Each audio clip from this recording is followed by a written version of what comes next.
ती गावाकडे गेले असे खालूनच ते खूप खालून म्हणजे आलेलं होतं आणि ते असं वरती गेलंच नाही.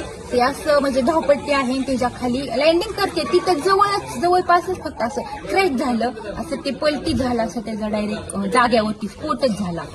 ती खूप मोठा स्फोट झाला. ते आमच्या पाठीमागं त्याचे पाठी सगळे उडून पडले.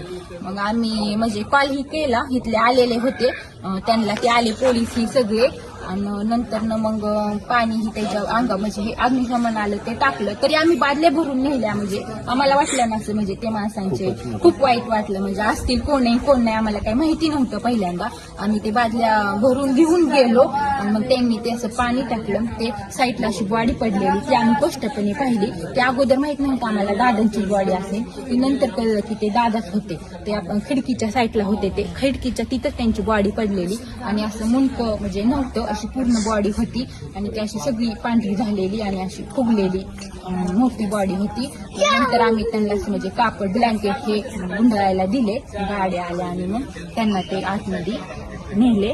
मग ते म्हणजे असं खूप दुःखद घडलं. आम्हाला एवढं माहिती नव्हतं दादा असतील म्हणून. ते पाहिलं खूप वाईट घटना घडली. दादांना बद्दल काय बोलायचं तेवढे शब्द अपुरे आहेत. एवढंच म्हणे बारामती पोरकी झाली.